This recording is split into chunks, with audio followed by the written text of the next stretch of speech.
Ang hulihan, ang huling alaala ni Leah sa sibilisasyon ay ang pagkawala ng huling bar ng signal sa kanyang cellphone. Isa-isang namatay ang mga bar na iyon. Tila mga sundalong sumusuko sa isang laban na hindi kayang ipanalo, hanggang sa ang tanging natira na lang ay ang katagang no service. Huminga ka ng malalim, Marco. Bulong niya sa katabi. Kahit na ang payo ay para rin sa sarili niya.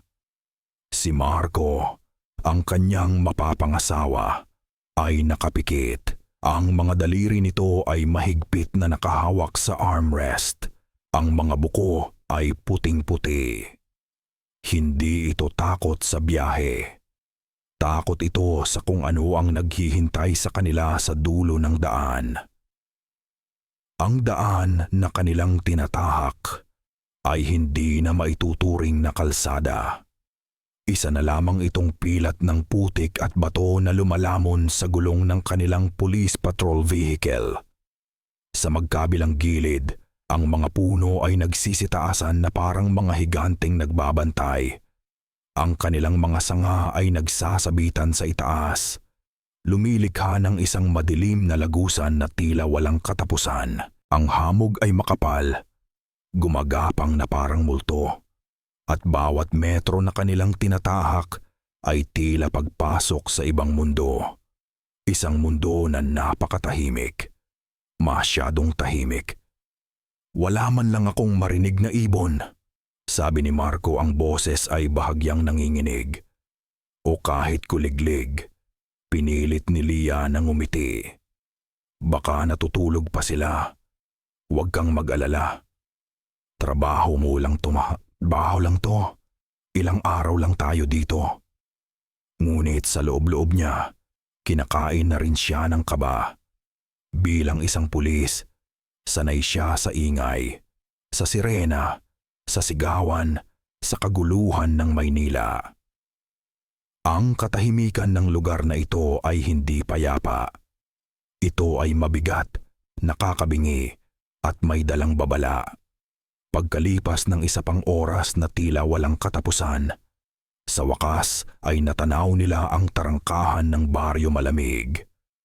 Gawa ito sa mga kawayang pinagtali-tali lang na may nakasabit na kahoy na may nakaukit na pangalan ng baryo. Walang bantay, walang bakod. Isang bukas na paanyaya sa isang lugar na tila gustong manatiling nakatago. Pumasok ang sasakyan nila at bumungad sa kanila ang mismong baryo. Iilang kabahayan na gawa sa kahoy at pawid ang nakatayo sa magkabilang gilid ng malapad na daanang lupa. May mga manok na nagkakalat, isang asong payat na tumahol nang makita sila bago muling nagtago sa ilalim ng isang bahay. Ang lahat ay tila normal, maliban sa isang bagay. Ang mga tao, nakita sila ni Leah. Mga mukha sa bintana na mabilis na nagtatago sa likod ng mga kortina. Mga anino sa pagitan ng mga bahay na biglang nawawala. Isang pakiramdam ng pagiging pinapanood, hindi dahil sa pag-usisa, kundi dahil sa pagbabanta. Welcome sa baryo malamig. Isang malakas na boses ang pumutol sa katahimikan. Isang lalaking nasa mga 50 anyos, matipuno ang katawan at may ngiting sumasalubong sa kanila. Siya si Kapitan Berto. Salamat sa pagdating, Officer Serrano. Ako si Berto, ang kapitan dito. Mahigpit ang kanyang pakikipagkamay, ngunit ang kanyang mga mata ay hindi ngumingiti. Malamig ang mga ito at tila sinusuri ang bawat galaw ni Leah. Leah na lang ho, Kapitan. At ito po si Marco, ang fiancé ko. Sagot ni Leah. Pilit na pinapasigla ang boses. Tumango lang ang kapitan kay Marco bago muling ibinaling ang tingin kay Leah. Nako, pasensya na kayo at naabala ko pa ang inyong pamamahinga.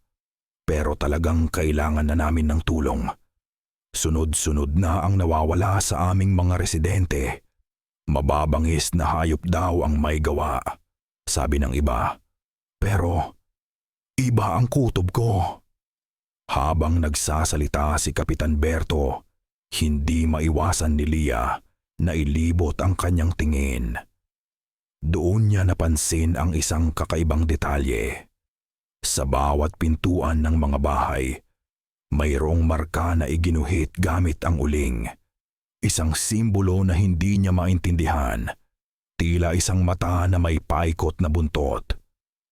Ano po ang mga markang yan sa mga pinto? Tanong niya. Yan ba? Sabi ng kapitan, bahagyang tumawa. Mga pampaswerte lang yan. Alam niyo na, mga lumang pamahiin. Proteksyon laban sa masasamang elemento. Hindi kumbinsido si Lia, pero tumango na lamang siya.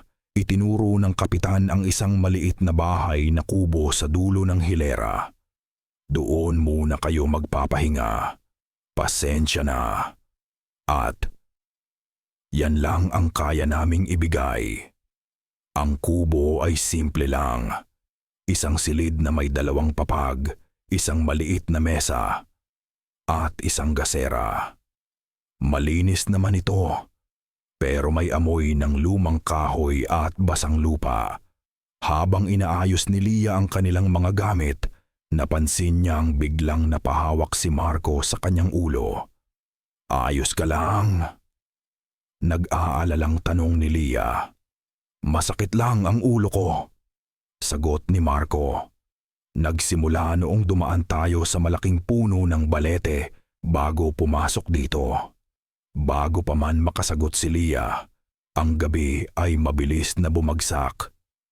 Sa baryo malamig, tila mas madilim ang gabi, mas malakas ang tunog ng hangin, at mas nakakatakot ang mga anino. Pagod mula sa bayahe, mabilis silang nakatulog. Ngunit sa kalaliman ng gabi, nagising ang diwa ni Lia. Hindi dahil sa isang panaginip, kundi dahil sa isang tunog. Kaskas, kaskas, kaskas. Isang tunog ng pagkaskas sa pader na kahoy ng kanilang tinutuluyan mula sa labas. Hindi ito tunog ng sanga ng puno na hinahampas ng hangin. Ito ay ritmiko, sinasadya, at puno ng pasensya. Tila may kumakaskas gamit ang mahahabang kuko. Kaskas, kaskas, kaskas. Naramdaman ni Lia ang panlalamig ng kanyang batok kasabay ng pagtindig ng kanyang mga balahibo. Hindi siya makagalaw at tila may bumara sa kanyang lalamunan. Ang isip pulis niya ay nagsasabing kumuha siya ng baril. Ang katawan niya ay ayaw sumunod. Dahan-dahan, pinilit niyang gumalaw. Sinubukang huwag lumikha ng anumang ingay. Ang bawat paghinga niya ay tila isang sigaw sa katahimikan ng gabi. Nang sa wakas ay maabot niya ang bintana, biglang huminto ang tunog. Katahimikan. Nag-ipon siya ng lakas ng loob. Sa isang mabilis na kilos, sinilip niya ang siwang sa pagitan ng mga tabla ng bintana. Walang tao, walang hayop. Tanging ang dilim lang at ang mga puno na tila mga bantay na hindi gumagalaw. Bumuntong hininga siya, sinisisi ang sarili sa pagiging praning. Guni-guni lang siguro. Dala ng pagod at ng kakaibang lugar. Hahakbang na sana siya pabalik sa papag nang may napansin siya sa sahig na lupa, sa mismong tapat ng pader kung saan nanggagaling ang tunog. Isang maliit na bahagi ng sahig ang basa. Isang bilog ng basang lupa na nangingintab sa liwanag ng buwan na sumisilip sa siwang. At sa gitna nito, may isang dahon. Isang dahon na kulay itim, na may mga ugat na tila kulay pula, at may hugis na hindi pa niya nakita kailanman. Tila sariwa pa ito, at dahan-dahang tumutulo mula rito ang hamog, o kung anumang likido yon, patungo sa sahig ng kanilang kubo. Nagising si Marco na parang binugbog. Mabigat ang kanyang talukap at ang bawat kasukasuan sa kanyang katawan ay sumisigaw sa pagod. May mga putol-putol na imahe na lumalangoy sa kanyang isipan. Isang gubat na napakadilim, ang pakiramdam ng basang lupa sa kanyang mga paa, at ang tunog ng sarili niyang paghinga na puno ng takot. Panaginip, isang masamang panaginip lang. Paulit-ulit niyang sinabi sa sarili.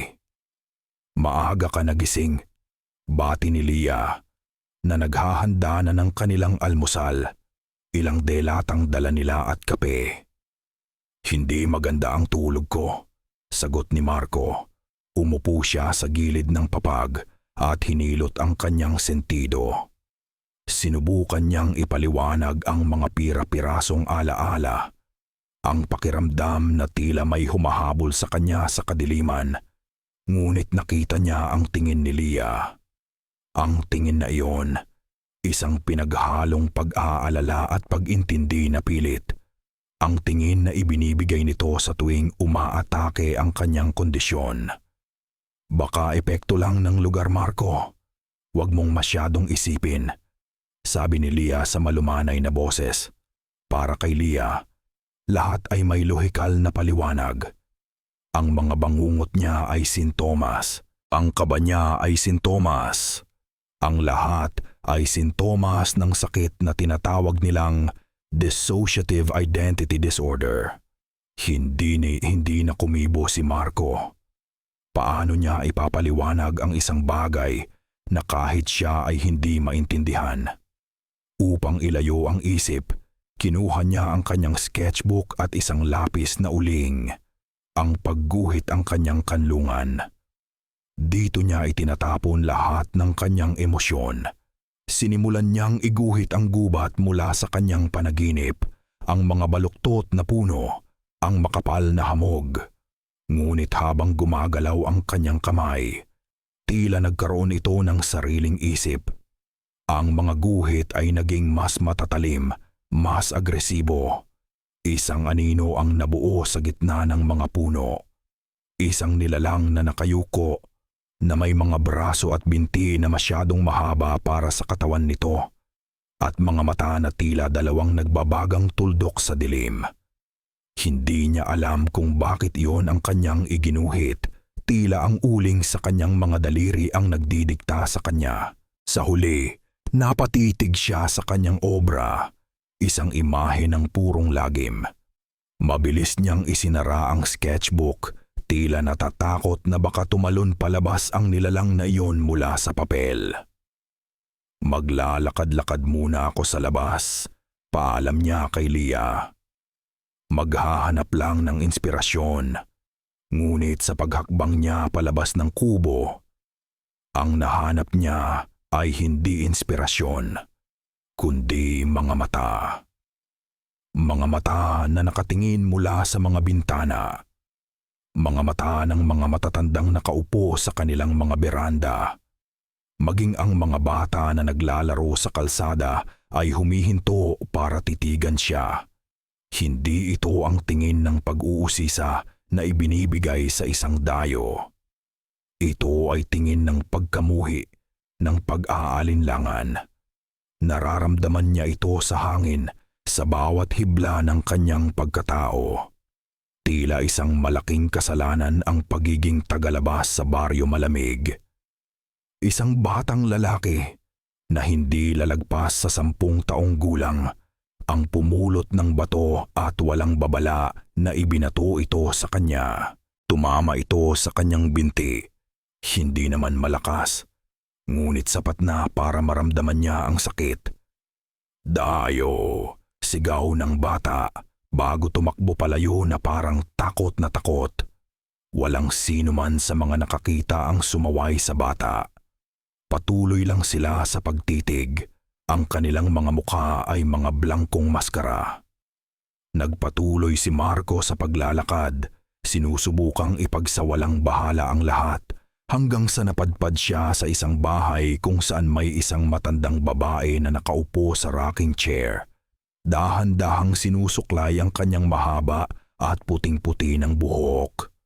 Habang nagsusuklay, umaawit ito ng isang oyayi, isang himig na malungkot at nakakakilabot.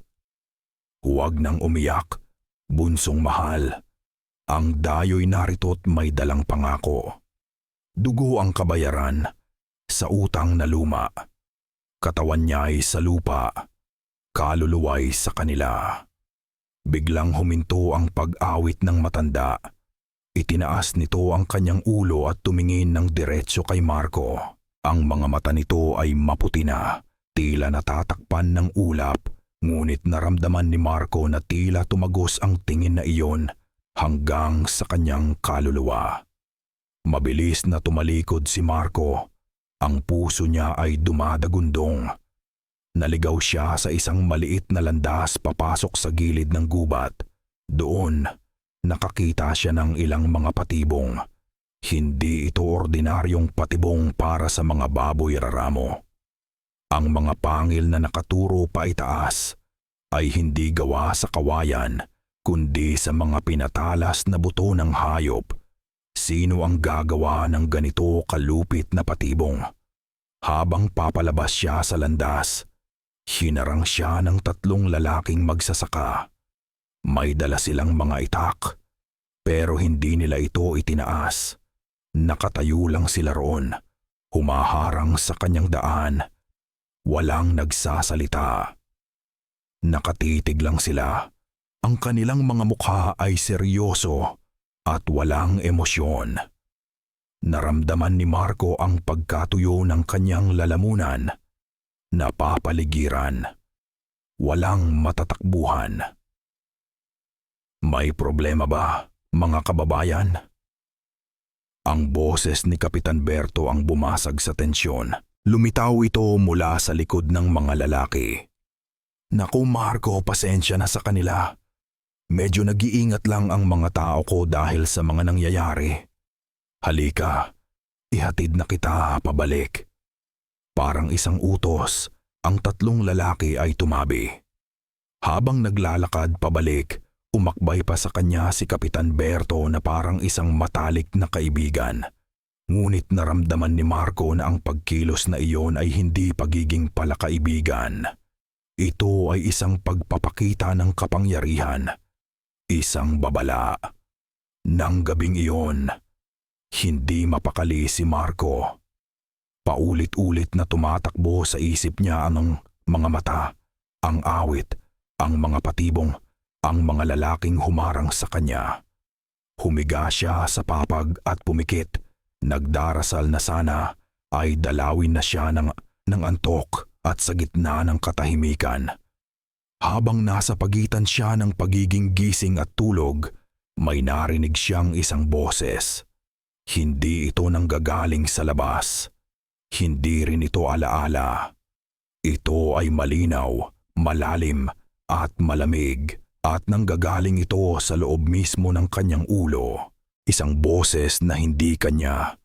Isang boses na ngayon niya lang narinig ng ganito kalinaw. Hindi sila ang dapat mong katakutan. Napamulat si Marco. Ang puso niya ay tila gustong kumawala sa kanyang dibdib. Ang boses ay isang sigaw ang gumising kay Lia bago pa man sumikat ang araw. Hindi ito sigaw ng hayop. Sigaw ito ng isang babae.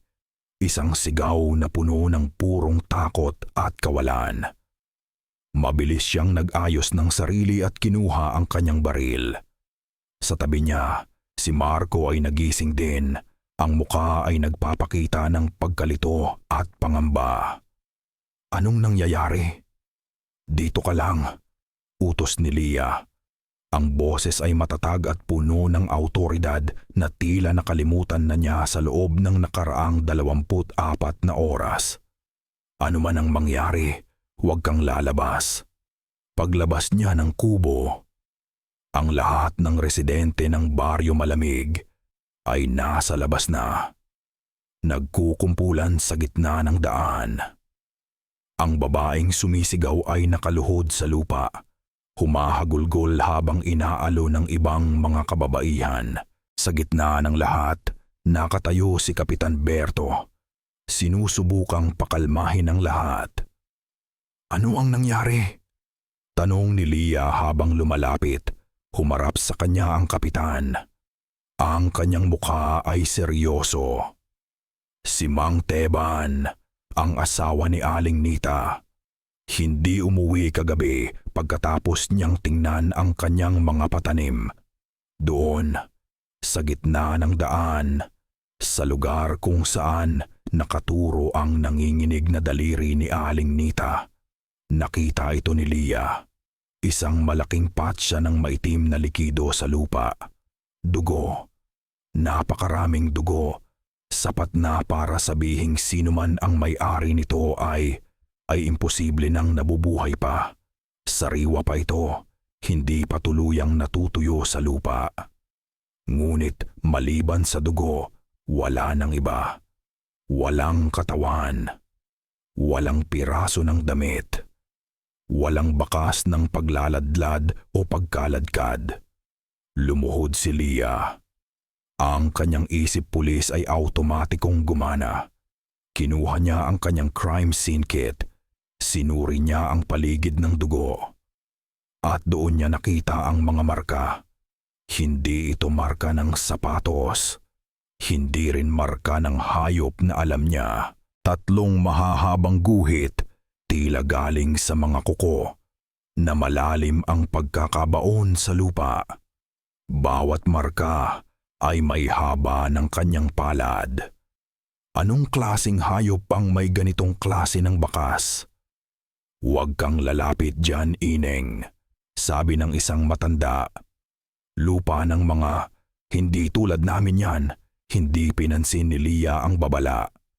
Kinuha niya ang kanyang cellphone para kunan ng litrato ang ebidensya. Kahit puno pa ang baterya nito kagabi, ngayon ay ayaw na nitong bumukas. Patay.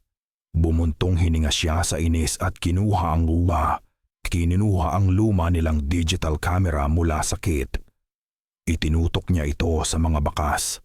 Pagpindot niya, ang screen ay nagpakita lamang ng static at isang mahinang tunog ng paggaralgal ang narinig niya mula rito bago ito tuluyang namatay.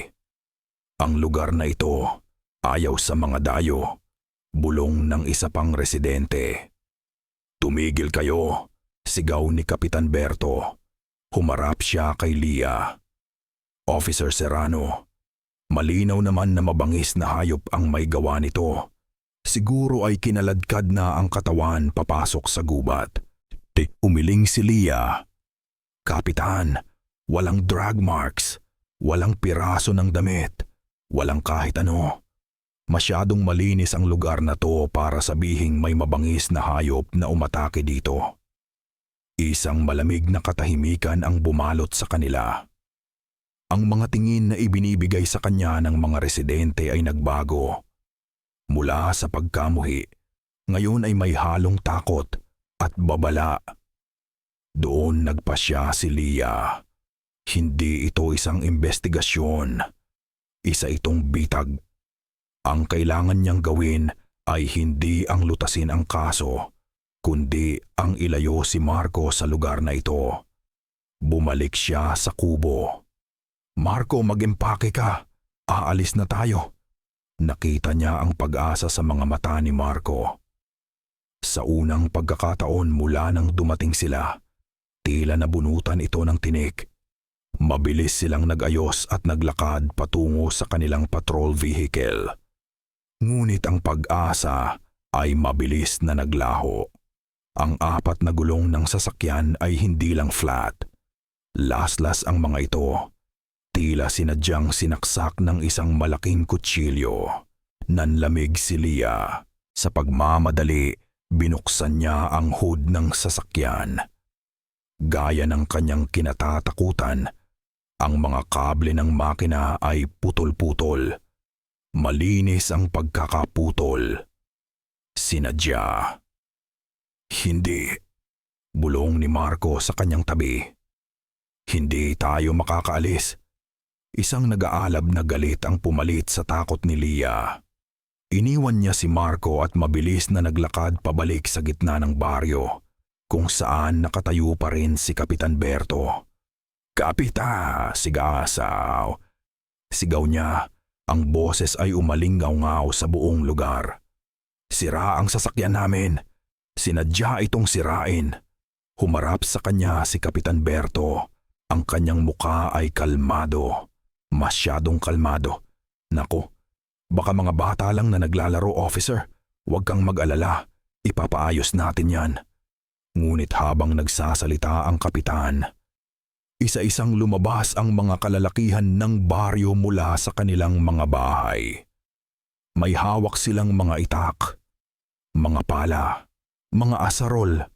Hindi sila nagsasalita, hindi sila gumagalaw. Nakatayo lang sila sa likod ng kanilang kapitan.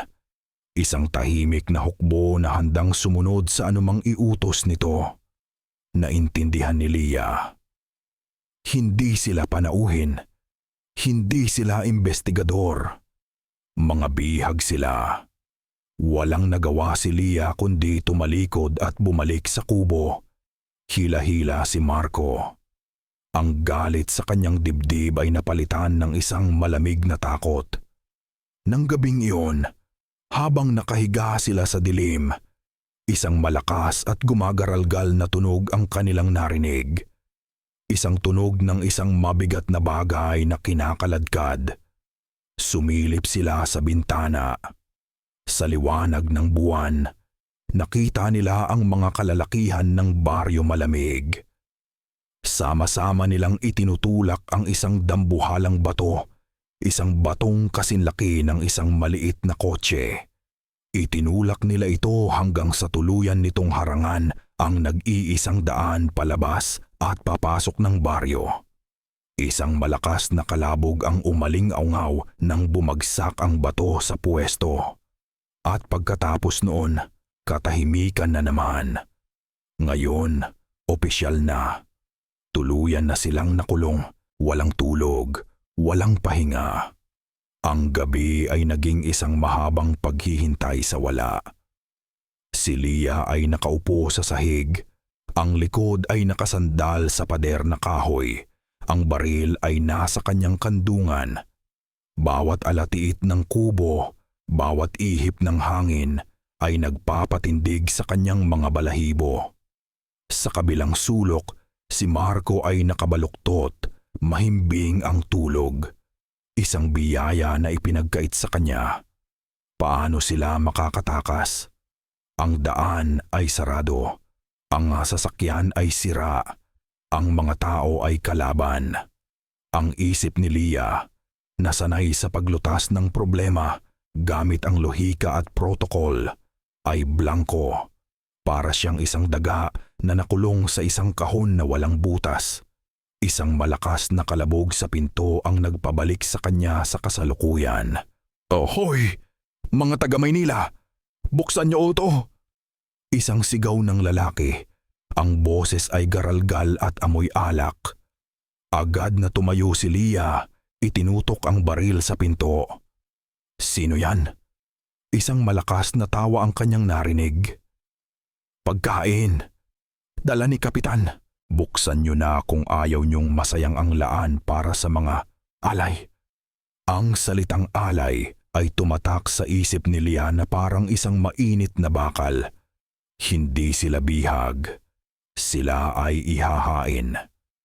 Sa isang iglap, ang pinto ay bumagsak. Hindi ito sinipa. Tila gumuho ito mula sa sarili nitong karupukan. Isang lalaking nakasombrero ng buri. May daladalang itak sa isang kamay at isang bote ng lambanog sa kabila ang pumasok na parang hari. Ang mga mata niya ay mapupula at ang ngisi niya ay nagpapakita ng mga ngiping itim na sa dumi.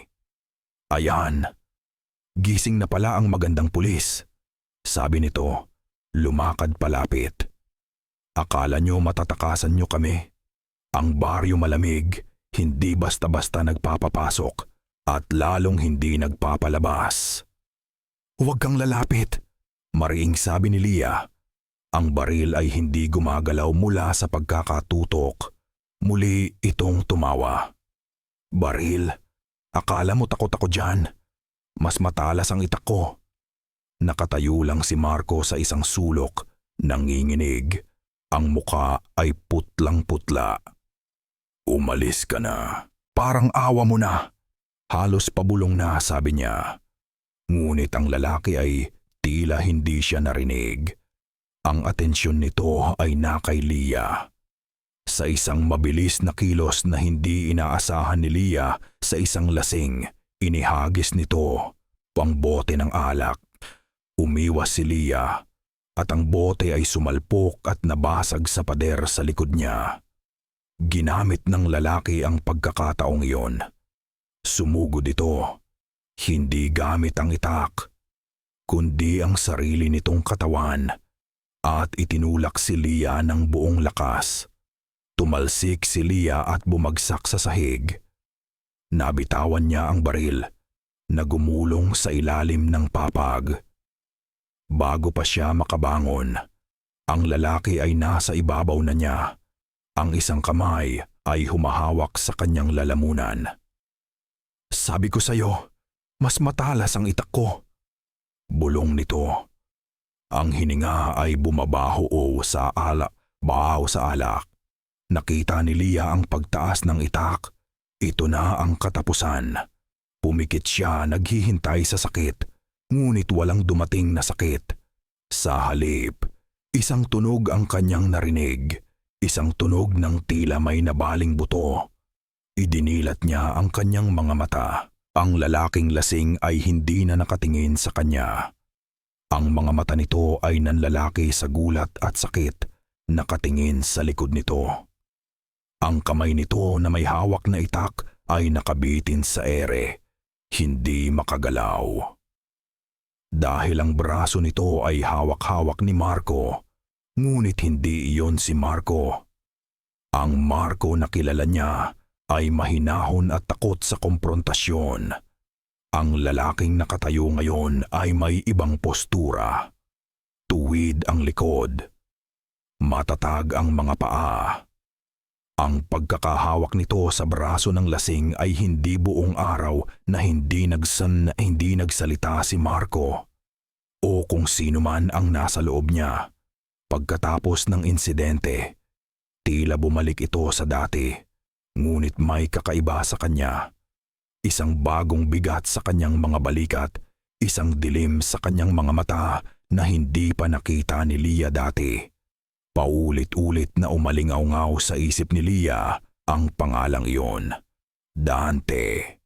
At ang babala, hanapin mo si Isabel. Pero sino si Isabel? At paano niya ito hahanapin sa isang lugar kung saan bawat anino ay tila isang kaaway? Kinagabihan, habang ang baryo ay abala sa isang ritual, isang mahinang pag-awit at tunog ng mga tambol ang maririnig mula sa malayo. Nakita ni Lia ang kanyang pagkakataon. Walang bantay sa kanilang kubo. Babalik ako, bulong niya kay Marco. Isara mo ang pinto. Huwag mong bubuksan kahit kanino. Isang simpleng tango lang ang isinagot ni Marco. Ang mga mata ay nakatitig sa kawalan. Dahan-dahang lumabas si Lia sa likuran ng kubo, gumapang sa matataas na talahib at sinuong ang kadiliman. Wala siyang pano, wala siyang direksyon. Tanging isang pangalan lang ang kanyang dala. Naglakad siya palayo sa sentro ng baryo, palayo sa tunog ng mga tambol. Patungo sa bahagi ng gubat na tila mas madilim at mas siksik. Naramdaman niya ang libu-libong mga matang nakamasid mula sa pagitan ng mga puno, ngunit ipinagsawalang bahala niya ito. Ang takot niya sa hindi nakikita ay mas matimbang na ngayon kaysa sa takot sa mga taong kanyang nakikita. Pagkalipas ng halos kalahating oras sa gitna ng mga puno, may natanaw siyang isang maliit na liwanag. Isang kandila. Sinundan niya ito at dinala siya nito sa isang maliit na kubo na halos lamunin na ng mga baging at halaman. Mas maliit ito at mas luma kaysa sa mga bahay sa baryo. Sa paligid nito, nakasabit sa mga sanga ng puno ang mga kakaibang bagay, mga pinatuyong halaman, mga botelya na may lamang maitim na likido, at mga tali na may buhol na hindi niya maintindihan. Sa pintuan, nakaupo ang isang matandang babae. Ang balat nito ay kulubot na parang isang tuyong dahon. Ang buhok ay kasing puti ng hamog at ang mga mata ay napakaitim, tila dalawang balon na walang hangganan. "Inaasahan na kita, Hija," sabi ng matanda. Ang boses ay mahina at garalgal, ngunit puno ng katiyakan. "Kanina pa kita hinihintay." "Kayo po ba si Isabel?" tanong ni Leah. Nanatili sa kanyang kinatatayuan. Tumango ang matanda. "Ako nga. Halika, pumasok ka. Ang lamig ng gabi ay may dalang mga tenga." Nag-aalangan man, pumasok si Leah. Ang loob ng kubo ay puno ng amoy ng mga pinatuyong dahon, insenso, at lupa. Nakasabit sa mga dingding ang mga bungkos ng halamang gamot at mga anting-anting.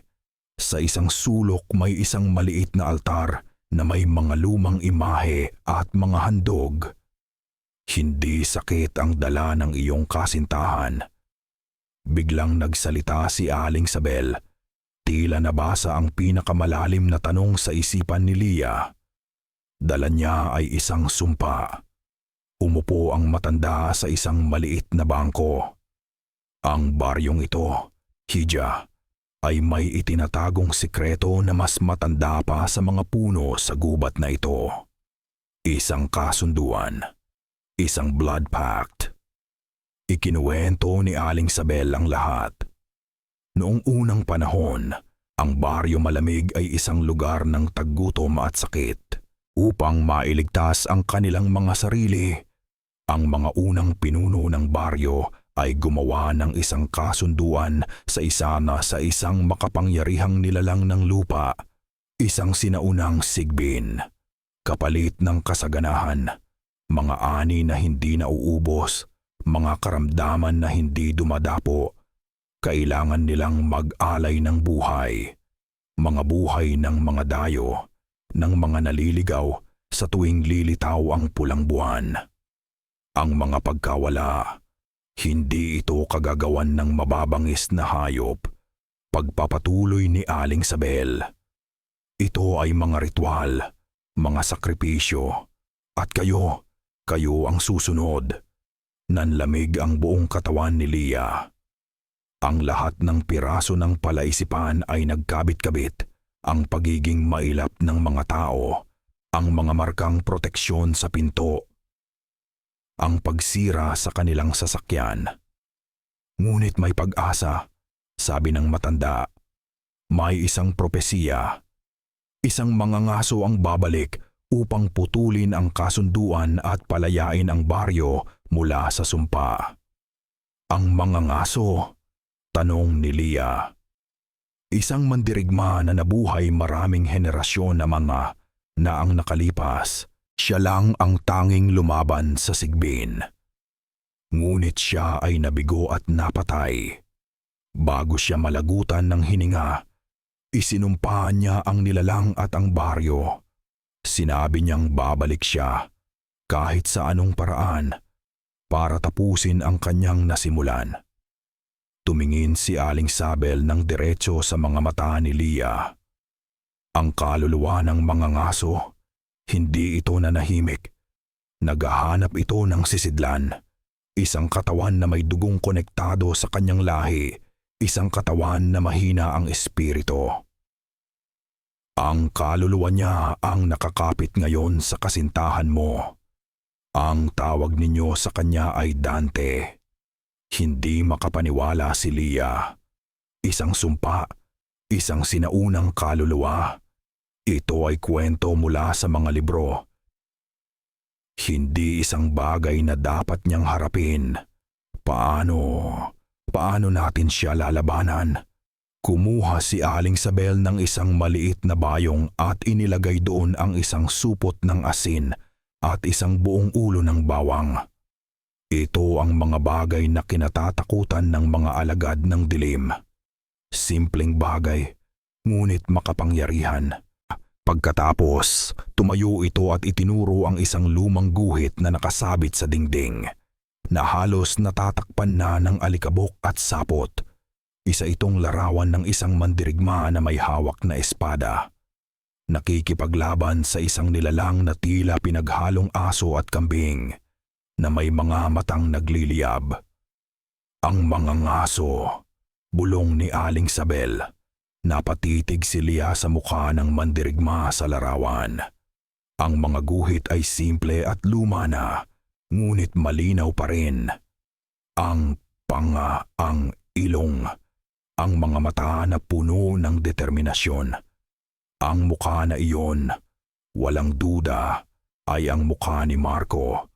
Habang kausap ni Lia si Aling Sabel, si Marco naman ay nakaupo sa dilim ng kanilang kubo, nakikipaglaban sa sarili niyang mga demonyo. Ang boses sa kanyang ulo, ang boses ni Dante, ay hindi na isang bulong. Isa na itong sigaw, isang utos na hindi niya kayang labanan. Tumayo ka. Napapikit si Marco, hinawakan ang kanyang ulo. Huwag! Iwan mo ako! Hindi mo sila matatakasan sa pagtatago. Ang takot mo ang nagpapalakas sa kanila. Alam mo kung nasaan ang sagot. Alam mo ang daan. Isang imahe ang biglang lumitaw sa isipan ni Marco.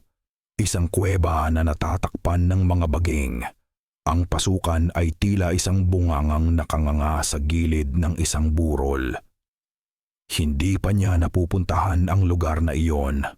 Ngunit sa kanyang isip, malinaw na malinaw ang bawat detalye. Tila isang lumang alaala na biglang nabuksan. Puntahan mo. Nandoon ang katotohanan. Hindi niya alam kung paano, ngunit ang kanyang mga paa ay nagsimulang gumalaw. Ang katawan niya ay hindi na kanya. Para siyang isang manika na may kumokontrol na tali. Binuksan niya ang pinto at lumabas sa malamig na gabi. Walang nakakita sa kanya. Ang lahat ay nasa kabilang dulo ng baryo, abala sa kanilang ritual. Naglakad siya ng may katiyakan. Tinatahak ang isang landas na alam niyang hindi pa niya nakikita dati. Ang gubat ay hindi na nakakatakot. Tila ang mga puno ay yumuyukod sa kanyang pagdaan. Ang mga anino ay umiiwas. Naramdaman niya ang isang kakaibang kapangyarihan na dumadaloy sa kanyang mga ugat. Isang lakas na hindi kailanman naging kanya. Ito ang lakas ni Dante. Natagpuan niya ang kuweba. Eksakto tulad ng nasa kanyang isipan. Amoy lupa at nabubulok na dahon ang sumalubong sa kanya mula sa madilim na pasukan. Pumasok siya ng walang pag-aalinlangan. Ang loob ng kuweba ay malamig at mamasa-masa. Ang tanging liwanag ay nagmumula sa siwang sa itaas. Habang naglalakad siya papalalim, nagsimula siyang makakita ng mga guhit sa mga pader. Mga larawan ng mga tao na nag-aalay sa isang dambuhalang nilalang na may nagbabagang mga mata. At sa dulo ng kuweba, naroon ito, ang sentro ng lahat ng kasamaan sa baryo. Isang altar. Ngunit hindi ito gawa sa bato o kahoy. Ito ay gawa sa mga buto. Daan-daang, marahil libo-libong mga buto ng tao, pinagpatong-patong at pinagdikit-dikit gamit ang natuyong putik at dugo. Mga bungo na may mga matang walang laman ang nakatitig sa kanya. Sa gitna ng altar, nakapatong ang isang bagay na mas nakakakilabot pa. Isang lumang libro na gawa sa balat ng hayop. Dahan-dahan siyang lumapit. Ang puso niya ay dumadagundong sa takot at sa kakaibang pakiramdam na tila nakauwi siya. Hinawakan niya ang libro. Ang balat nito ay magaspang at malamig. Binuklat niya ito. Ang bawat pahina ay naglalaman ng mga pangalan. Isinulat gamit ang isang tinta na kulay kalawang. Tinta na gawa sa dugo. Sa tabi ng bawat pangalan ay may petsa. Juan de la Cruz. Oktubre 31, 1888. Maria Reyes. Agosto Padilla Triamate, 1924. Antonio Santos. Julio 25, 1971. Daan-daang pangalan. Daan-daang buhay na kinitil sa lugar na ito. Ang lahat ng mga nawawalang turista, mga manlalakbay, mga dayo na napadpad sa baryo malamig sa loob ng mahigit isang siglo. Nilipat niya ang pahina. Ang susunod na pahina ay halos blanko pa, maliban sa 2 pangalan na nakasulat sa itaas, na tila sariwang-sariwa pa ang pagkakasulat. Ang tinta ay mamasa-masa pa. Lia Serrano, Marco Reyes Isang. Malakas na pagsinghap ang kumawala kay Marco. Ang hangin ay tila nawala sa kanyang mga baga. Ito ang katibayan. Isang listahan ng kamatayan. At sila na ang susunod. Gusto niyang tumakbo. Gusto niyang sumigaw. Ngunit bago pa siya makagalaw, narinig niya ang mga yabag mula sa pasukan ng kuweba. Mabilis siyang tumalikod. Nakatayo sa bukana ng kuweba, hinaharangan ang liwanag ng buwan, si Kapitan Berto. Sa likod niya ay 5 pang lalaki ng baryo. Ang kanilang mga mukha ay nababalutan ng anino. Ang kanilang mga kamay ay may hawak na mga sulo at mga itak. Ang ngiti sa mukha ni Kapitan Berto ay hindi na mabait. Ito ay ngiti ng isang mandaragit na sa wakas ay nahuli na ang kanyang biktima. "Magandang gabi, Marco," sabi ng kapitan. Ang boses ay malamig at puno ng tagumpay. "Mukhang nahanap mo na ang aming talaan. Sayang. Mas maganda sana kung nanatili ka na lang sa inyong kubo at naghintay." Nakarating pabalik si Lia sa kubo na hinihingal. Ang dibdib ay puno ng takot at pag-aalala. Dala-dala niya ang asin at bawang mula kay Aling Sabel. Mga simpleng bagay na ngayon ay tila mas mahalaga pa kaysa sa kanyang baril. Ngunit pagbukas niya ng pinto, ang kubo ay walang laman. "Marco?" tawag niya. Ang boses ay nanginginig. Walang sumasagot. Ang sketchbook ni Marco ay nakabukas sa isang pahina. Nagpapakita ng isang madilim na guhit ng isang nilalang na may nagbabagang mga mata. Sa tabi nito, may isa pang guhit, isang kuweba. "Hindi," bulong ni Lia. "Nasaan siya? Nasaan ang lalaking ipinangako niyang proprotektahan?" Lumabas siya, tumakbo patungo sa sentro ng baryo. Ang ritual ay tapos na. Ang mga residente ay naglalakad pabalik sa kani-kanilang mga bahay. Ang kanilang mga mukha ay blanko, tila mga kaluluwang walang laman. Nakita niya si Kapitan Berto na nakatayo malapit sa isang malaking siga. Nakikipag-usap sa ilang mga kalalakihan. Ang ngiti sa mukha nito ay nawala na. Ang kabaitan na ipinakita nito noong una silang dumating ay naglaho na parang usok, at ang natira ay isang anyo na malamig at mapanganib. Nilapitan siya ni Lia. Ang kamay ay nasa kanyang baril. "Nasaan si Marco?" Tumingin sa kanya si Kapitan Berto, at sa unang pagkakataon, nakita ni Lia ang tunay na kulay sa mga mata nito. Hindi ito kabaita. Hindi ito pagiging simple ng isang taga-probinsya. Ito ay tila ang kadiliman ng isang sinaunang gubat. "Ang kasintahan mo?" Tanong ng kapitan. Isang mapanuyang ngiti ang gumuhit sa kanyang mga labi. Huwag kang mag-alala. Nasa mabuti siyang kalagayan. Naghahanda na para sa malaking okasyon. Anong ginawa niyo sa kanya? Sigaw ni Lia. Kami? Wala, sagot ng kapitan. Dahan-dahang lumakad palapit sa kanya. Pero ang lugar na ito, malaki ang hinihingi sa mga bisita. Isang bagay na hindi mo maintindihan, officer. Isang kasunduan, isang tradisyon. Ang blood pact, sabi ni Lia. At nakita niya ang pagkagulat sa mukha ng kapitan na mabilis ding napalitan ng galit. Sino ang nagsabi sa iyo niyan? Ang mangkukulam na si Isabel. Dumura ang kapitan sa lupa. Dapat na naming tinapos ang matandang yon noon pa.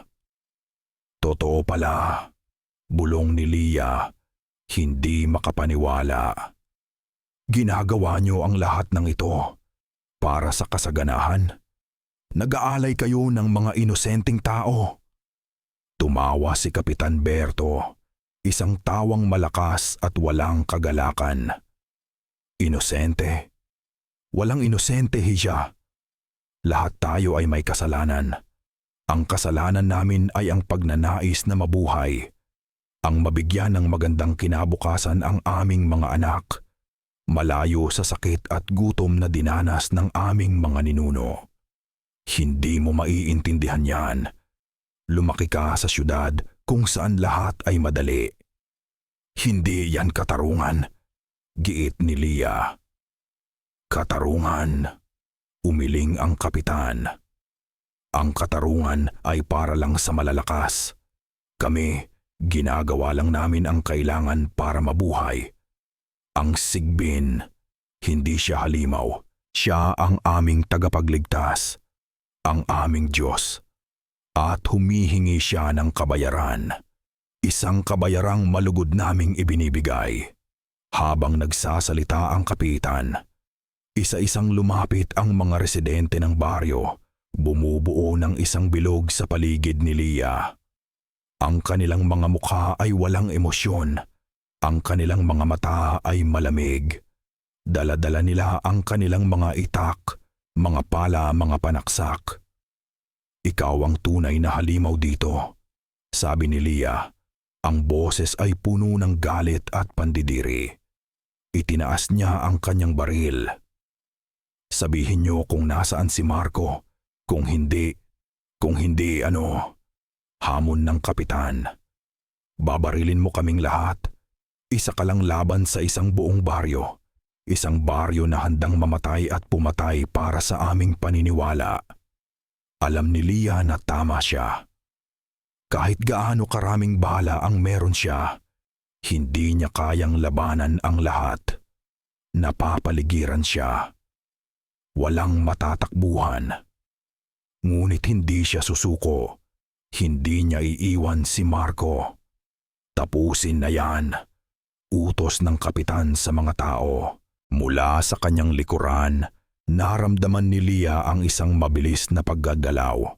Bago pa siya makalingon, isang matigas na bagay, marahil isang piraso ng kahoy, ang humampas ng buong lakas sa kanyang ulo.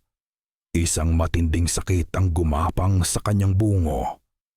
Ang kanyang paningin ay nagdilim.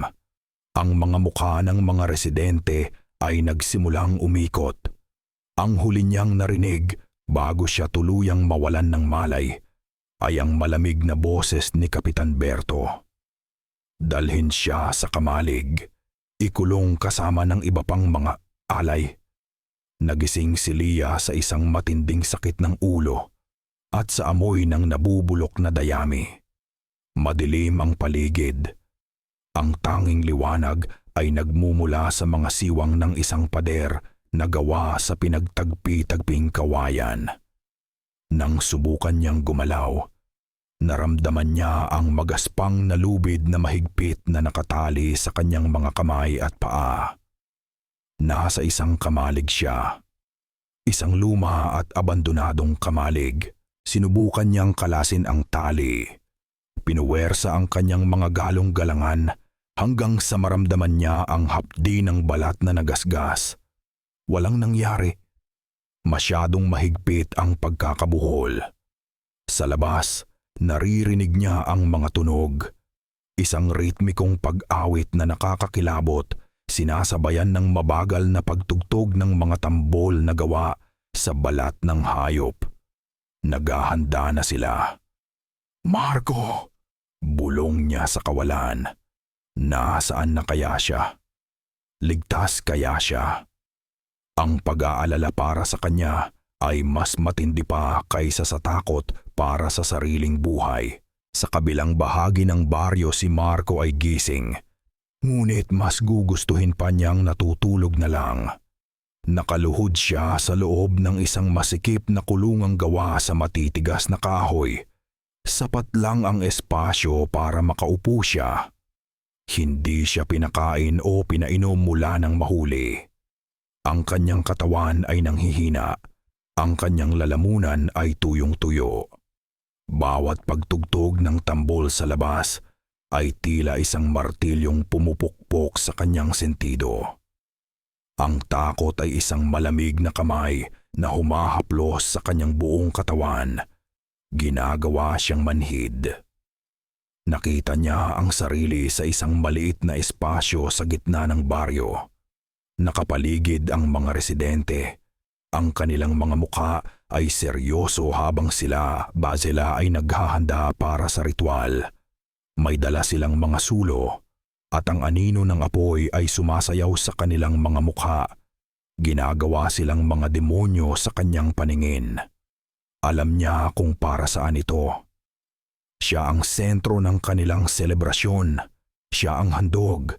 Mula sa isang maliit na butas sa dingding ng kamalig, sumilip si Lia. Kitang-kita niya ang buong baryo mula roon. Nakita niya ang siga. Nakita niya ang mga taong sumasayaw sa paligid nito. At nakita niya ang kulungang kahoy sa gitna. At sa loob nito, nakita niya si Marco. Isang sigaw ng galit at kawalan ng pag-asa ang nagtangkang kumawala sa kanyang lalamunan. Ngunit pinigilan niya ito. Walang magagawa ang pagsigaw. Walang tutulong sa kanila. Habang nakatingin siya, isang kilusan sa gilid ng baryo ang nakakuha ng kanyang atensyon. Isang anino ang gumagalaw sa pagitan ng mga kubo. Si Aling Sabel. May dala itong isang bayong at dahan-dahan itong naglalagay ng kung ano sa lupa.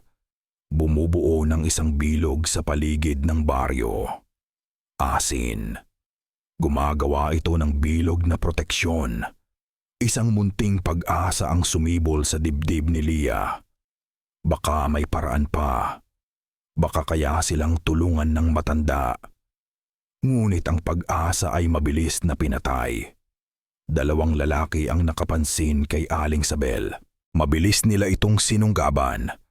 Nahulog ang bayong at kumalat ang puting asin sa lupa.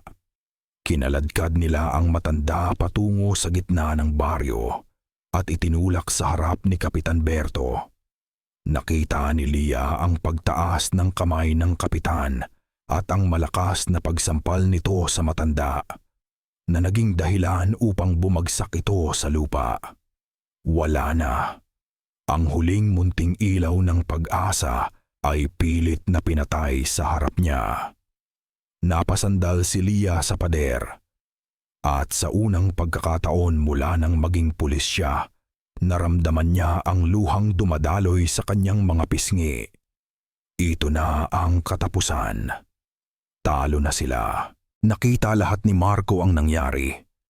Nakita niya ang pagbagsak ni Aling Sabel. Nakita niya ang tagumpay sa mga mata ni Kapitan Berto. Narinig niya ang paglakas ng awitan at ng mga tambol. Malapit na.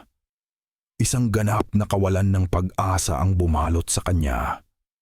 Hindi para sa sarili niya, kundi para kay Lia. Nabigo siyang protektahan ito. Mamamatay sila pareho sa lugar na ito. Ang huling alaala nila ay ang mga mukha ng mga taong ito at ang amoy ng kamatayan. Lahat ba ay nawala na? Ang boses ni Dante, ngunit ngayon iba na ang tono nito. Hindi na ito mapanukso o mayabang. Ito ay seryoso, isang alok na isinilang mula sa isang siglong paghihintay.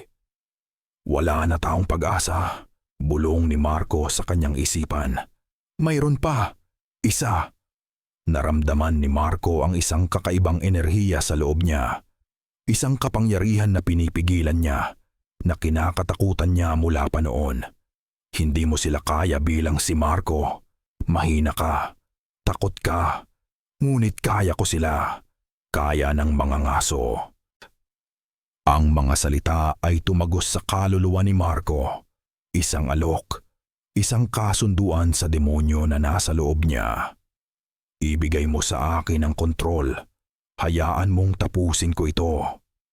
Ang ibig sabihin nito ay ang pagsuko ng kanyang sarili. Ang pagkawala ng huling piraso ng kanyang pagkatao. Ngunit ano pa ba ang halaga niyon kung mamamatay din lang sila? Kung hindi niya maililigtas si Lia, tumingin siya sa direksyon ng kamalig kahit hindi niya ito nakikita. Naisip niya ang mukha ni Lia, ang kanyang ngiti, ang kanyang tapang. Kung ang pagsuko sa sarili niya ang tanging paraan para bigyan ito ng kahit isang maliit na tsansa, gagawin niya. Sa gitna ng ingay ng ritual, sa bingit ng kamatayan, isinuko ni Marco Reyes ang kanyang kaluluwa. Pumikit siya, at isang salita lang ang lumabas sa kanyang mga labi.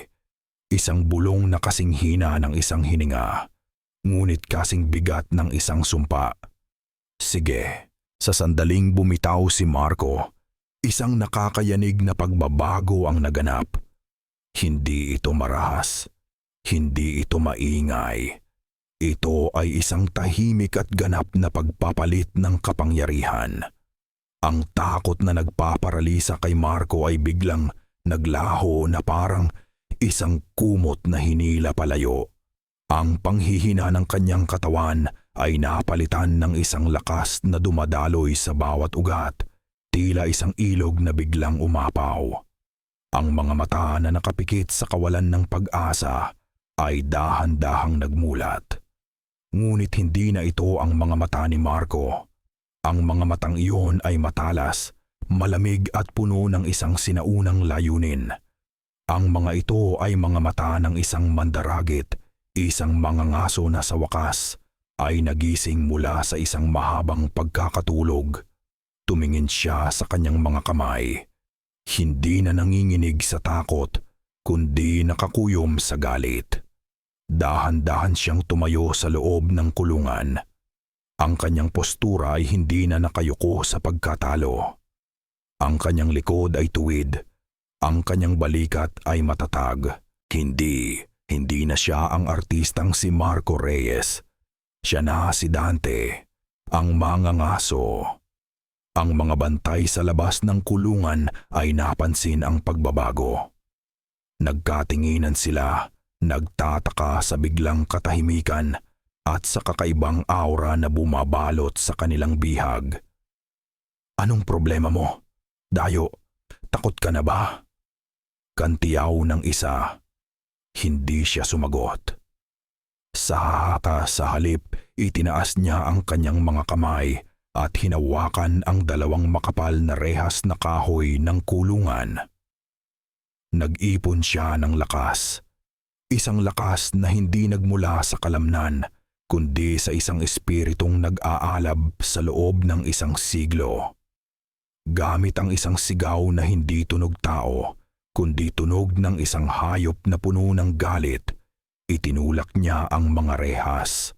Isang malakas na tunog ng nababasag na kahoy ang umalingaw-ngaw sa buong baryo. Mas malakas pa kaysa sa tunog ng mga tambol. Ang dalawang rehas ay nabali na parang mga palito. Napatigil ang lahat. Ang pag-awit. ang pagtugtog, ang pagsasayaw. Lahat ng mga mata ay napako sa kulungan, kung saan ang kanilang alay ay nakatayo na ngayon sa labas. Malaya. Imposible. Bulong ng isa sa mga bantay bago siya sunggaban ni Dante sa leeg. At iit siya na parang isang basahan. Hindi na siya gumalaw na parang isang ordinaryong tao. Ang bawat kilos niya ay may layunin, mabilis at nakamamatay. Isa-isang pinatumba niya ang mga bantay na sumubok na pigilan siya, hindi gamit ang dahas ng isang nagwawalang tao, kundi gamit ang kalkuladong galaw ng isang sanay na mandirigma. Isang siko sa lalamunan, isang sipa sa tuhod, isang tulak na nagpatumba sa tatlo. Hindi niya sila pinatay. Nasayang lang ang lakas niya kung gagawin niya iyon. Ang kanyang pakay ay hindi ang mga alagad. Ang pakay niya ay ang kanilang Diyos. Iniwan niya ang nagkakagulong, mga residente at tumakbo. Hindi patungo sa gubat para tumakas, kundi patungo sa isang partikular na direksyon. May hinahanap siya. Isang lugar na nararamdaman niya sa kanyang dugo. Isang alaala na hindi kay Marco, kundi sa kanya. Ang lumang pandayan. Nakatayo ito sa gilid ng baryo, abandonado at kinalawang na. Ngunit para kay Dante, ito ay isang sagradong lugar. Pumasok siya at sa gitna ng mga lumang gamit, natagpuan niya ang kanyang hinahanap. Nakabaon sa ilalim ng lupa kung saan niya ito itinago 100 taon na ang nakalipas. Isang espada. O kung ano ang natira rito. Kalawangin na ang talim at basag na ang puluhan, ngunit naramdaman pa rin niya ang kapangyarihan nito. Isang espadang gawa sa purong pilak. Ang tanging bagay na kinatatakutan ng Sigbin. Nang walang pag-aaksaya ng oras, sinindihan niya ang apoy sa pugon. Ginamit niya ang mga lumang gamit para buhayin ang apoy hanggang sa ito ay magliyab ng husto. Itinapon niya ang espada sa nagbabagang uling. Habang hinihintay niyang uminit ang pilak, narinig niya ang mga sigawan sa labas. Paparating na sila. Naririnig mo ba ako, Lia? Bulong niya sa hangin, tila isang panalangin. Huwag kang bibitaw, parating na ako. Nang ang pilak ay mamula na parang dugo, kinuha niya ito gamit ang isang sipi at inilagay sa palihan. Kinuha niya ang isang malaking maso. Sa ilalim ng pulang buwan na siyang saksi sa kanyang kamatayan noon, sinimulan niyang pandayin muli ang kanyang sandata. Bag. Bahog. Bag. Bawat pukpok ng maso ay isang sigaw ng paghihiganti. Bawat tilamsik ng apoy ay isang alaala ng kanyang pagkatalo. Sa bawat paghubog sa nagbabagang metal, hinuhubog din niya ang katawan ni Marco. Ginagawa itong isang sisidlan na karapat-dapat sa kaluluwa ng isang mangangaso. Sa kabilang dulo ng baryo, sa loob ng madilim na kamalig, narinig ni Lia ang mga sigawan at ang tunog ng metal na pinupukpok. Isang kakaibang pag-asa ang muling sumibol sa kanyang puso. At pagkatapos, isang malakas na kalabog ang yumanig sa pintuan ng kamalig. Muli. At muli. Hanggang sa ito ay bumagsak sa bukana, nakatayo ang isang figura. Ang anyo ay nababalutan ng anino, ngunit kitang-kita ang liwanag ng buwan na tumatama sa isang bagay sa kanyang kamay. Si Marco. Ngunit hindi si Marco. Nakatayo siya roon, ang dibdib ay umaalon sa paghinga. Ang mga mata ay nagliliyab sa determinasyon. At sa kanyang kamay Hawak niya ang isang bagong panday na espada na gawa sa pilak. Ang talim ay kumikinang sa dilim na parang aliw, isang paag ni pa isang piraso ng liwanag ng buwan. "Marco?" Halos pabulong na tanong ni Lia. Ngunit alam niyang hindi ang kanyang kasintahan ang nasa harap niya. Ang lalaking iyon, si Dante, ay lumapit at sa isang mabilis na hiwa ng espada, pinutol ang mga lubid na nakatali sa kanya. "Kailangan nating umalis. Ngayon na," sabi ni Dante. Ang boses ay malalim at walang emosyon, ngunit may bahid ng pagmamadali. Tumayo si Lia. Hinahaplos ang kanyang mga galong-galangan na namumula. "Anong nangyayari?" "Gising na ang halimaw," sagot ni Dante, tumingin sa labas ng kamalig. At gutom na gutom ito. Sa labas, ang baryo ay nasa ganap na kaguluhan. Ang mga residente na kanina lang ay mga mang-aawit sa isang ritual, ngayon ay isa ng galit na hukbo. Nagkalat sila, may dalang mga sulo at itak, hinahanap ang kanilang alay na nakatakas. "Saan tayo pupunta?" tanong ni Lia. Kinuha ang kanyang baril na naisuli sa kanya ni Dante. "Sa pugad niya," sabi ni Dante. "Sa kuweba. Doon lang natin siya maaaring talunin. Kailangan nating tapusin ang ritual bago pa man niya makuha ang kanyang buong lakas." Lumabas sila sa kamalig at agad silang nakita. "Nandoon sila!" Sigaw ng isang lalaki. Ang buong atensyon ng baryo ay nabaling sa kanila. Ang hukbo ng mga magsasaka ay nagsimulang tumakbo papalapit. Ang kanilang mga sigaw ay puno ng galit at panatisismo. "Manatili ka sa likod ko," utos ni Dante. At nagsimula ang laban. Si Dante ay tila isang ipo-ipo ng kamatayan. Ang pilak na espada ay sumasayaw sa kanyang mga kamay. Hindi para pumatay, kundi para manakit at magbigay daan. Bawat hiwa ay tumatama sa braso o binti. Bawat tulak ay nagpapabagsak sa 3 o 4 na tao. Gumagalaw siya na may karahasang hindi pa nakikita ni Lia kailanman, ngunit mayroon ding disiplina ng isang tunay na mandirigma. Si Lia naman ay ginamit ang kanyang pagsasanay bilang pulis. Hindi niya magawang barilin ang mga taong ito, kahit mga halimaw sila sa pag-uugali. Mga tao pa rin sila. Sa halip, ginamit niya ang kanyang baril bilang pamalo. Pinupuntirya ang mga tuhod at siko. Lumilikha ng espasyo para makagalaw sila. Naging isang nakakabaliw na sayaw ng kaligtasan. Likod sa likod, pinagtatanggol nila ang isa't isa. Ang modernong pulis at ang sinaunang mandirigma. Gumagalaw sila na may hindi inaasahang pagkakaisa. Tila matagal na silang magkasama sa labanan. Sa bawat pag-atake ng mga residente, may sagot si Dante. Sa bawat paglusot ng isa, may harang si Lia.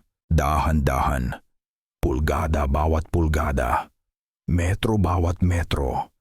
Tinahak nila ang daan patungo sa gilid ng baryo, patungo sa landas na papunta sa kuweba. "Malapit na tayo!" sigaw ni Lia. Sa unahan, nakita nila ang isang lumang tulay na gawa sa kawayan at lubid. Ang nag-iisang daan para tawirin ang isang malalim na bangin patungo sa kinaroroonan ng kuweba. At sa bukana ng tulay, naghihintay si Kapitan Berto. "Hanggang dito na lang kayo," sabi ng kapitan. Ang kanyang mukha ay isang maskara ng purong galit. "Hindi ninyo sisirain ang lahat ng aming pinaghihirapan." Sumugod si Kapitan Berto, hindi papunta kay Dante, kundi papunta kay Lia. Ngunit bago pa siya makalapit, hinarang siya ng pilak na espada. "Ang laban mo ay sa akin, Sabi ni Dante, ang mga mata ay nag-aapoy. Nagsimula ang isang matinding tunggalian sa pagitan ng dalawa. Ang tunog ng nag-uumpugang itak at espada ay umaling-aungaw sa gabi. "Lia, tumawid ka na!" Sigaw ni Dante habang abala sa pakikipaglaban. "Kailangan mong sirain ang altar. Ang libro, iyon ang nagbibigay lakas sa kanya." Nag-alinlangan si Lia. Hindi niya kayang iwan si Dante. "Gawin mo na!" Umalingaw-ngaw ang sigaw ni Dante, isang sigaw na puno ng kapangyarihan at utos. Tumakbo si Lia. Tinahak niya ang tulay na umuugoy. Ang hangin ay humahampas sa kanyang muka. Sa likod niya, naririnig niya ang tunog ng labanan. Sa unahan, ang madilim na bunganga ng kuweba na tila isang pasukan patungo sa impyerno. Nang makarating siya sa dulo ng tulay, lumingon siya. Nakita niya si Dante na nagawang agawin ang itak ni Kapitan Berto at itinulak ito palayo. Ngunit sa likod ni Dante, dumarating na ang iba pang mga residente. Pagpasok niya sa kuweba, isang nakakabinging ingay ang sumalubong sa kanya. Hindi ito sigaw. Hindi ito ungol. Ito ay tunog ng isang bagay na napakalaki na gumagalaw sa dilim. Isang tunog ng mga kukong kumakaskas sa bato.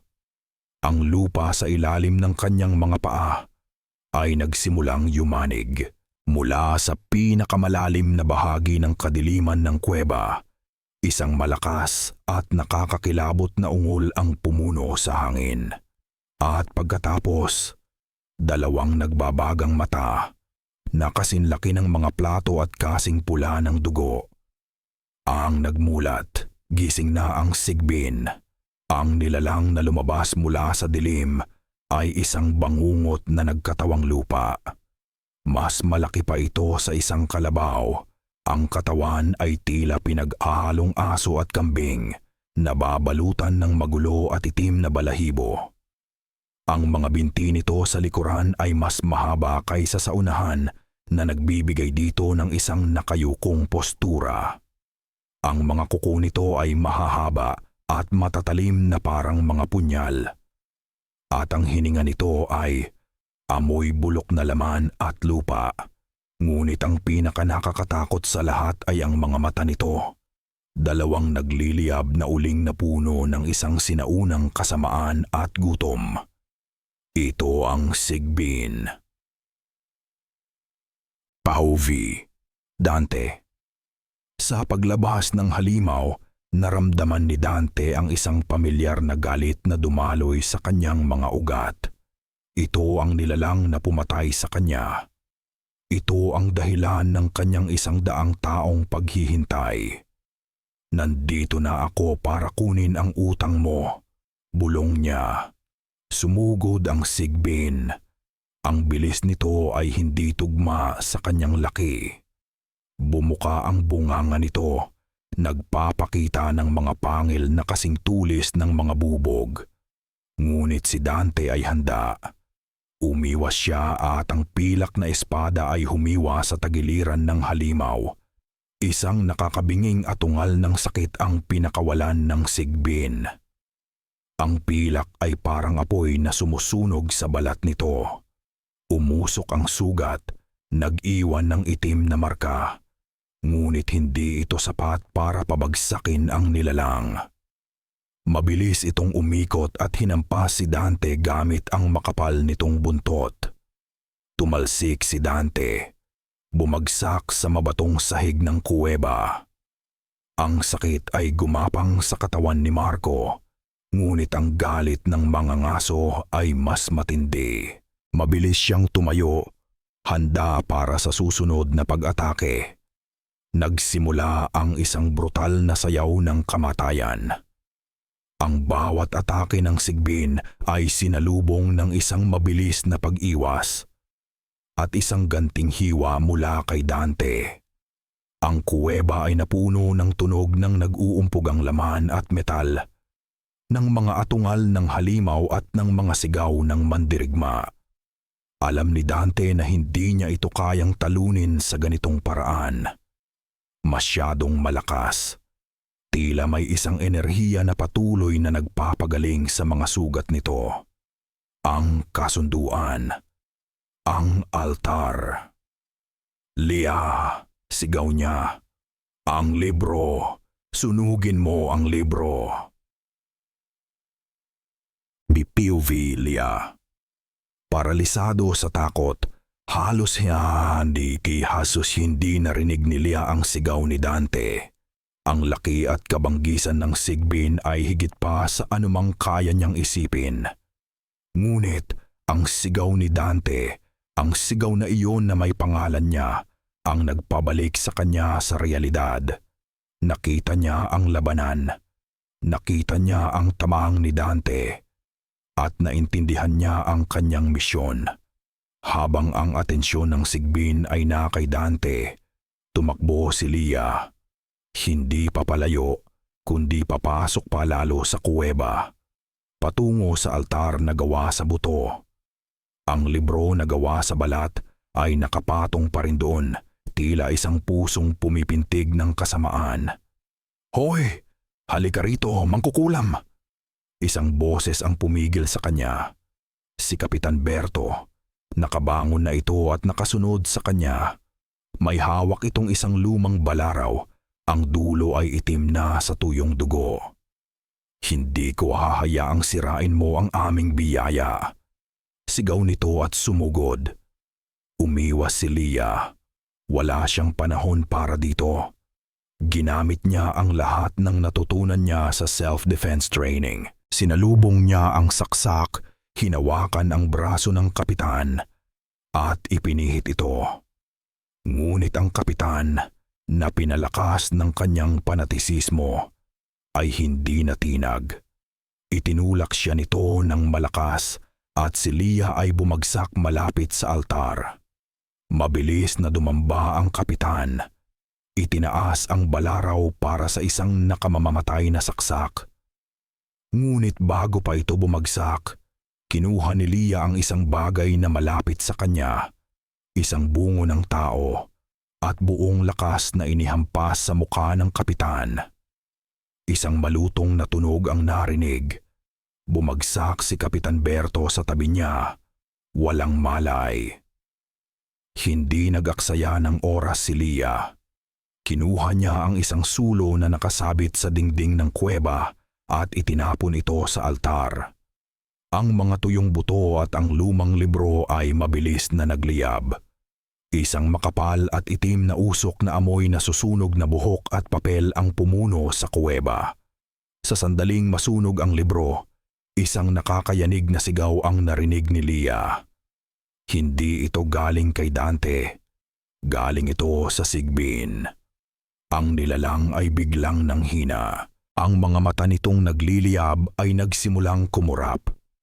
Ang mga sugat na ginawa ni Dante, na kanina lang ay mabilis na naghihilom, ay bumukas at nagbuga ng maitim na dugo.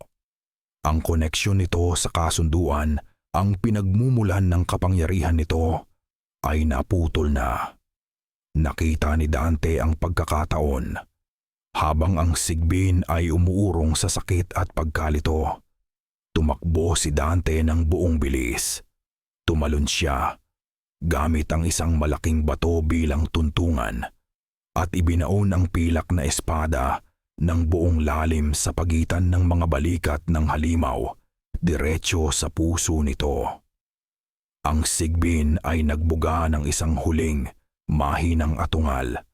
Pagkatapos, ang katawan nito ay nagsimulang maging abo mula sa mga paa pataas na parang isang papel na sinusunog. Sa loob ng ilang segundo, ang nakakatakot na halimaw ay naging isang bunto na lamang ng itim na abo sa sahig ng kuweba. Tapos na. Ang sumpa ay nabali. Isang nakakabinging katahimikan ang pumalit sa kaguluhan. Si Kapitan Berto na nakahandusay sa sahig ay biglang nagsimulang tumanda. Ang kanyang balat ay kumulubot Ang kanyang buhok ay naging puti at ang kanyang katawan ay nangayayat. Ang kasaganaang ibinigay ng kasunduan ay binabawi na. Sa huli, isa na lamang siyang tuyot na bangkay ang natira. Pagod at puno ng sugat, lumingon si Dante kay Lia. Isang maliit na ngiti ng tagumpay ang gumuhit sa kanyang mga labi.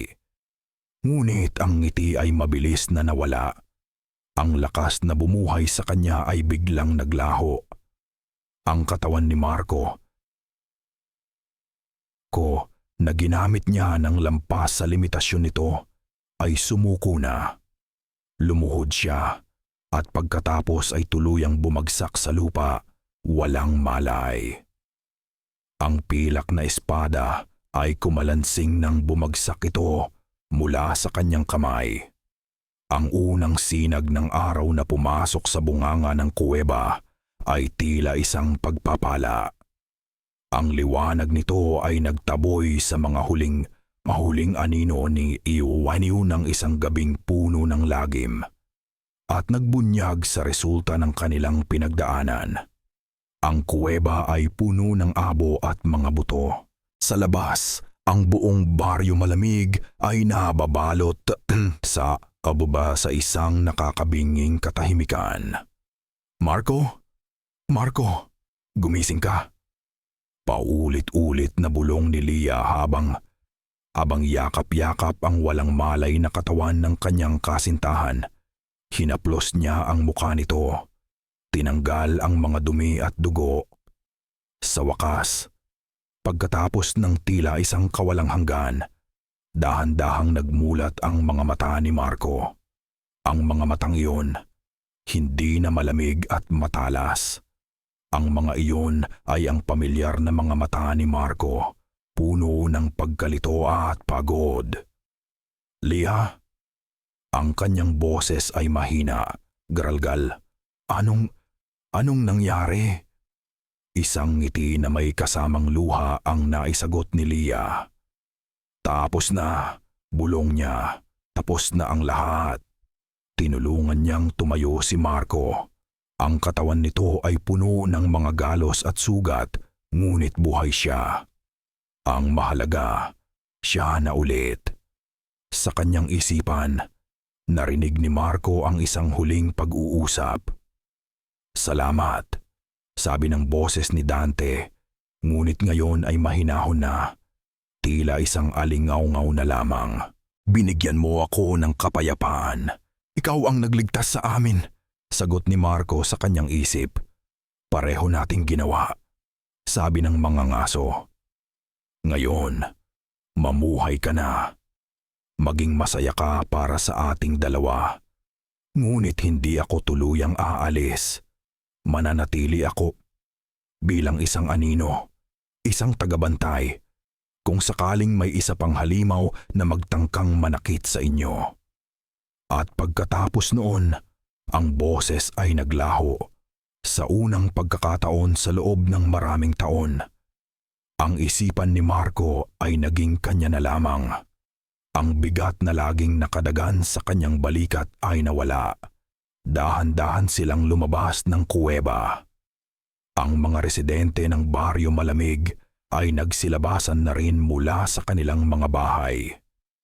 Ngunit hindi na sila ang hukbo ng mga panatiko. Ang kanilang mga mukha ay puno ng pagkalito, kato, pagsisisi, at isang malalim na kalungkutan. Tila nagising sila mula sa isang napakahabang masamang panaginip. Ang kasunduan na bumihag sa kanilang mga kaluluwa sa loob ng maraming henerasyon ay wala na. Ngayon, kailangan nilang harapin ang katotohanan ng kanilang mga ginawa. Sa gilid ng baryo, nakita nila si Aling Sabel. May mga pasa sa mukha ngunit buhay. Tumingin ito sa kanila. Hindi nagsalita.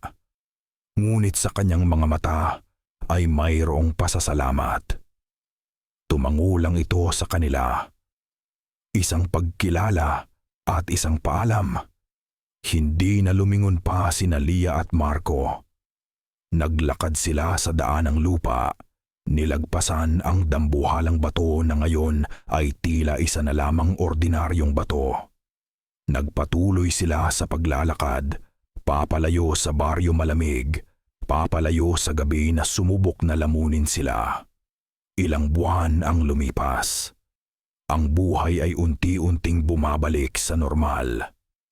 Ngunit hindi na sila ang dating Lia at Marco. Ang kanilang mga sugat ay naghilom na, ngunit nag-iwan ito ng mga peklat. Mga peklat na nakikita at hindi nakikita. Si Lia ay bumalik sa serbisyo, ngunit may dala na siyang bagong pag-unawa sa mundo. Natutunan niyang may mga bagay na hindi kayang ipaliwanag ng lohika. Mga kasamaang hindi kayang ikulong ng rehas na bakal. Hindi na siya tumitingin kay Marco na may halong awa, kundi may paghanga at malalim na respeto. Si Marco naman ay muling nagpinta. Ngunit ang kanyang mga obra ay nagbago na. Mayroon pa ring dilim sa mga ito, ngunit palaging mayroong isang punto ng liwanag. Isang testamento sa pag-asang natagpuan nila sa gitna ng kadiliman. Isang hapon, habang nagpipinta si Marco sa kanilang balkonahe, nilapitan siya ni Lia mula sa likod at niyakap. Tumingin sila sa kanilang refleksyon sa salamin ng bintana. Ang refleksyon ng isang lalaki at isang babae, magkayakap, nakangiti. Ngunit sa isang kisap mata, sa sulok ng kanyang paningin, tila may nakita si Lia. Sa likod ng refleksyon ni Marco, dapakayam ko, may isang anino ng isang mandirigma na nakatayo. Ang mga mata ay nakatingin sa kanya. Tumango ito ng dahan-dahan, isang kilos ng paggalang at pamamaalam, bago tuluyang maglaho at maging hangin. Napapikit si Lia at mas hinigpitan pa ang kanyang yakap. Tapos na nga ba talaga ang sumpa?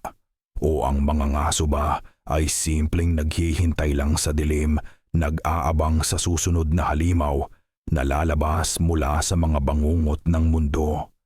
Hindi niya alam. Ang tanging alam niya ay hanggat magkasama sila, haharapin nila anuman ang dumating.